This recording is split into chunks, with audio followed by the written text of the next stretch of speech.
Do you like what we do here? I would assume so if you're listening to this. We have had a good year for growth this year.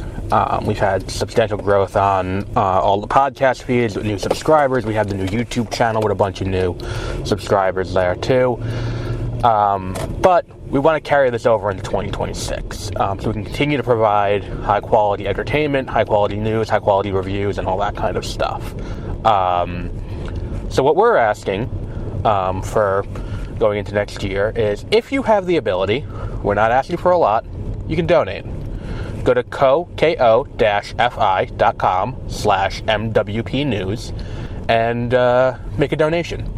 Everything you do goes towards making sure we can do things. That way I can take days off work to go and cover things early, or, things of that nature. Go to events and talk about them early, see advanced screenings. All that stuff goes into that budget. On top of that, if you can't afford that, and I realize right now things are tough and things are rough out there. If you can't afford that, the easiest thing you can do is subscribe and rate. No matter what you use to get this podcast, you can subscribe. Just hit the follow button, hit subscribe, whatever the button is on your thing, and then rate us. Give us 5 stars. That'll help more people find us, and the more people find us, the more we can, the more we'll be able to do, and we'll be able to get, more happening. You can also go to mwpnews.com and sign up for our newsletter. There we will have articles and stuff like that about what we cover on this show. And we will also be doing more gaming content on the YouTube channel. If we can get, with more subscribers on there, we can do more. And that's youtube.com/@MWPnews. And again, thank you for a great year for us. Next year will be better. One of the big issues that I had this year that preempted me from doing a lot of what I wanted to has been resolved with the issue with, my car, and that issue has been resolved. So going into this next year, we should be a lot more smooth sailing, but we do need your help to get more people listening and get what we're doing here out there. So just subscribe, tell your friends, and if you have the ability to, and you have the money, and you want to, and you think we're doing a good job, and we've earned that, go to ko-fi.com/MWP News and throw us whatever you think we deserve. And thank you, and enjoy this episode.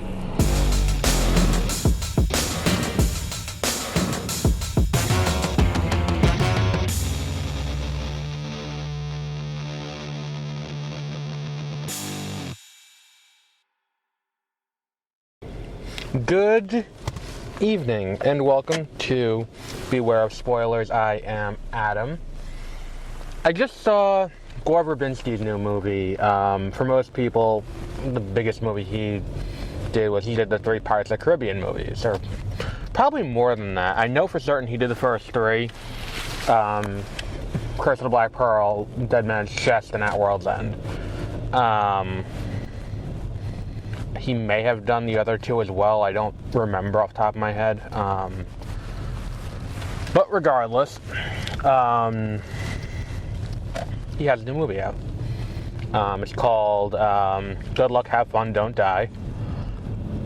And it's a AI cautionary tale. And I watched this movie, and I think this is the most mixed I've been leaving a movie screening in quite some time.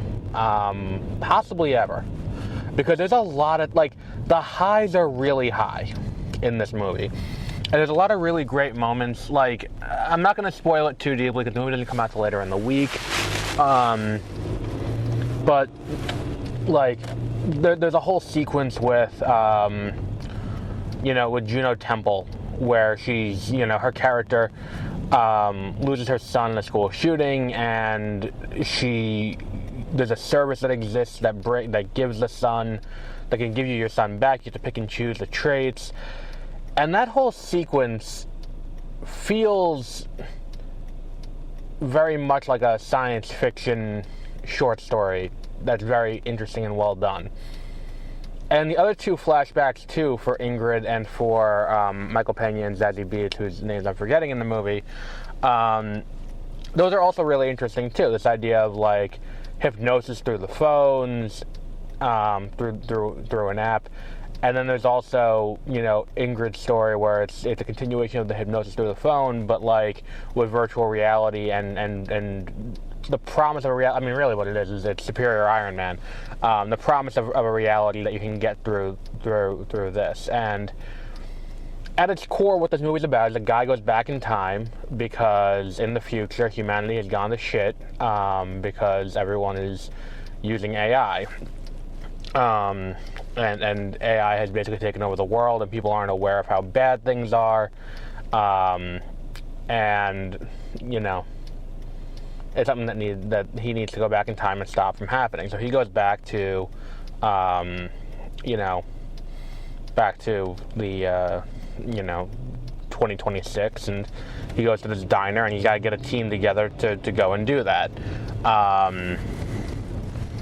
And it's their adventure trying to stop this AI from taking form without safeguards in place. And they put the safeguards in place, and who knows what happens. And I think the thing is with this movie, like the highs are Sam Rockwell is just a phenomenal actor. I have yet to see him in something where I'm like, that's not a good fit for him. He's not good in this role. He's fantastic in this movie. Like, I think my first exposure to him was Hitchhiker's Guide to the Galaxy way back in like 2002. I saw it at a friend's birthday party. And he was fantastic there.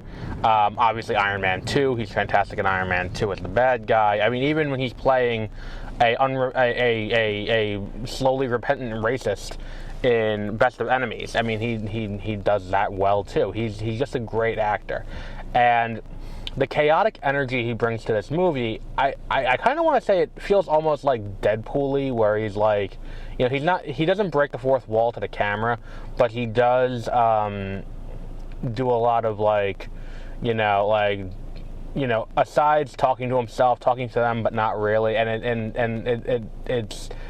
it's these great comedic moments, and then you also have the moments, you know, that hit more emotionally. Juno Temple has a really great performance in this movie as the grieving mother. You totally understand where she's coming from in all of this. The thing is, for me, the big issue with this movie is that not enough things come together in these giant concepts they're bringing up. Like, that's kind of the thing that I'm like, you know, this is where it doesn't work. Where it's like, you have this idea of cloning kids and making the perfect child and taking that chance when the child dies to make them in your image. Like, you have that opportunity. And then you also have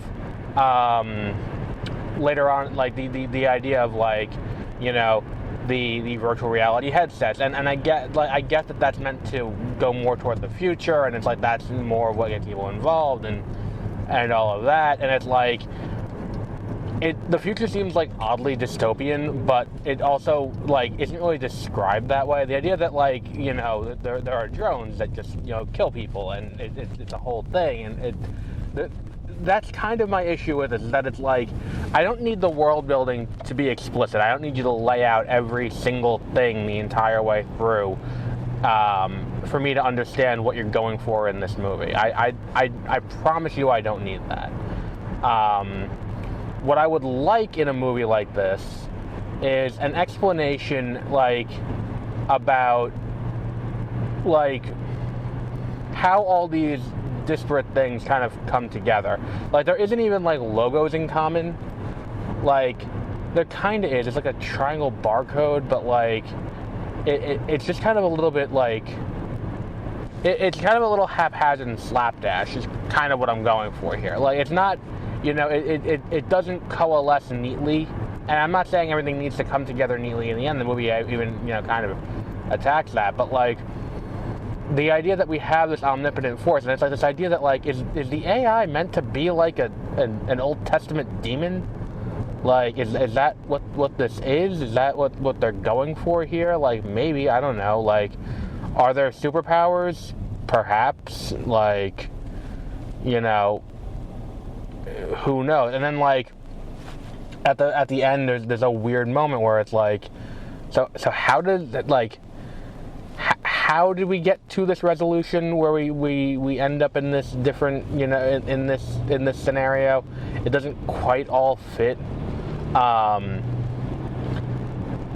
then, like, it's just one of those things where it's like, that is kind of my weird issue with this movie, is that a lot of these things don't really come together. And I'm like, maybe there's plans for a sequel. Like, the ending does kind of set up a plan to, like, a way forward where you could do a second movie. But it's not, you know, it's not explicit in that regard. I'm not saying we need a sequel to answer all these questions. I think that, like, you know, a standalone movie is fine, and that's, you know, that's it, and we can, you know, we can continue this story. And I think that, like, the movie ending the way it does is meant to be like, you know, in its ending, it has the answer to that fundamental question. I'm trying not to spoil anything, but like the idea of, like, what is this is kind of my problem, and that's kind of the issue that I have with, like, even like the most recent Mission Impossible movie. Like, what actually is the entity and how does it work? And like, I'm not saying we need all these concrete answers for everything, but, like, something would have been nice. What else have we got? Said Sam Rockwell has a great performance. I mean, there's some cool production design elements. There's a few really strong jokes. The comedic moments really do hit. But again, it's like he asked the question to someone at some point, who's paying you? I forgot who he asked. And I'm like, that's actually a great question, because, like, you know, what is this? And you know what? I'm talking myself into more and more wanting a sequel for this, and having these questions kind of explored, because, like, what is it? How does it work? Like, who is this child who is building the AI? Like, all these things kind of somewhat click in a way where it's like, there's no real clean answer, but let's see what happens. And then the other thing is, like, there's a quote-unquote twist that happens in the third act that is very obvious pretty early on in the movie. Like, I figured it out, like, almost immediately. As soon as I was like, oh, okay, well, clearly this is where they're going on this, and let's see where this takes us. And that's kind of the interesting, you know, it's an interesting movie, and it does some cool things. I would have rather had, like, truth be told, I think I'd rather have a movie-length version of the sequence with Juno Temple mourning her son and going through the cloning process and trying to get the perfect son, and then the earpiece with the memory of the son talking in her ear and all of that. Like, that's something I would have much rather had. That's not saying that, like, what we got wasn't good. I mean, it's entertaining enough. It's fun enough. I mean, but my big issue is that we're spending 2 hours and 15 minutes on this, and it's a long movie. To leave us to a place where it's like there are a lot of, like, questions that are unanswered, but fundamentally are important to what this movie is. And if we're gonna fully understand what this movie is, you kind of need these questions, like, at least, like, approximately answered.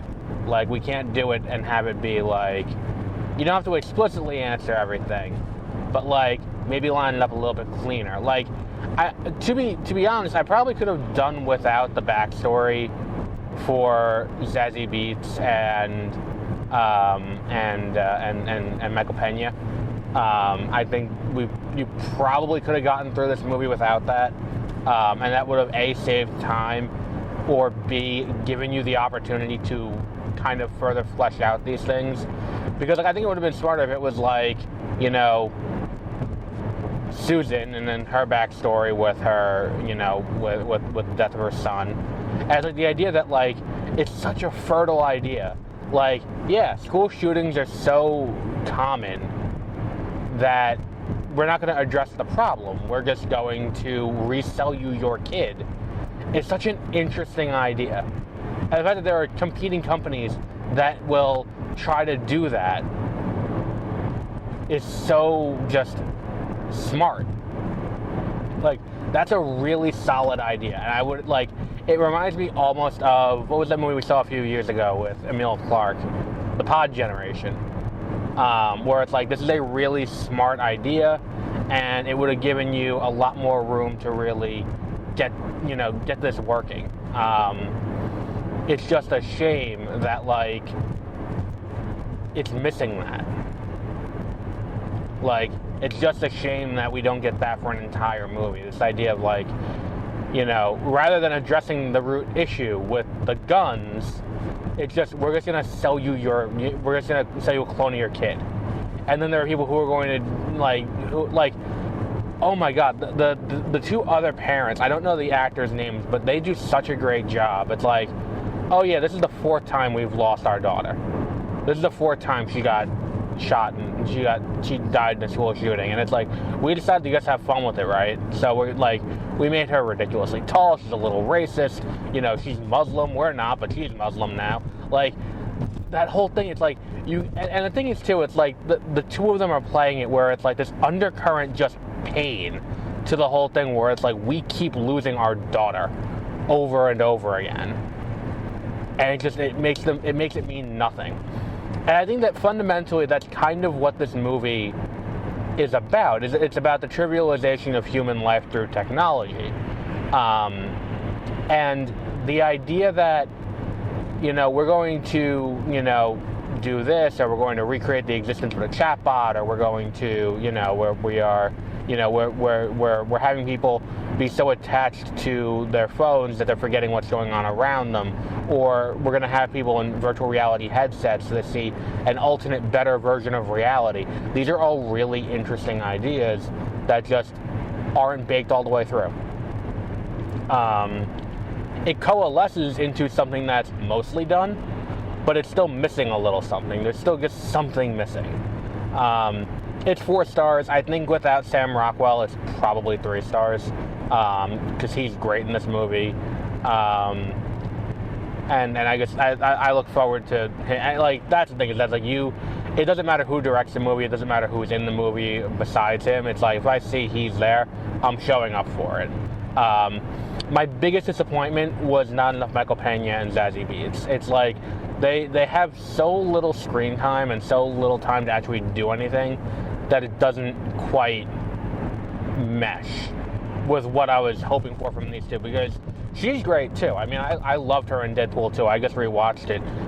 Starting tomorrow on 30-Minute Reviews, we're doing our countdown to Doomsday, starting with X-Men, but I rewatched Deadpool 2 as part of that, and she's fantastic in that movie. And she's as good as anyone can be in Joker. So, like, it's a shame that she doesn't get more use in this. And the same goes for Michael Pena. Like, he's fantastic, and he has the comedic abilities. It's just we don't get that moment of him being able to actually use them, which is unfortunate, because, like, I feel like letting him play with Sam Rockwell would have been the smart move here. And he just doesn't really get that chance. And I don't think the character that they give him is necessarily one that I would have given to Michael Pena. I'm not saying he's a bad actor, but it's like, I don't think someone who's as, like, I don't see him playing timid. And after seeing this, I don't think he does that well. I don't buy it. In the same way that, like, I buy Sam Rockwell in this chaotic, ridiculous role. I buy, you know, Juno Temple is in an entirely different movie in this movie. Like, and like Haley Lu Richardson, I think is very strong in this movie as well. I think she's on that show on Peacock as well. with Emilia Clarke. That's supposed to be pretty good. I might watch that. But but she's pretty good. She's good too. It's just kind of a little disappointing that like it doesn't all come together in the way that I would hope. Like, and it's like all the ingredients are there, it just doesn't get combined properly. But on that note, we'll wrap up there for today. I would say this is 4 stars. You can check it out for yourselves. It opens this Friday. And I would say it's worth watching if you don't want to go see Wuthering Heights. Or if you don't want to see Crime 101. And I'm going to be honest, we might not do Crime 101 because that movie is longer than this one, and the only movie start time was like 8 o'clock. And I was like, we'll fit this in if we can, but that's definitely not priority 1A. But yeah,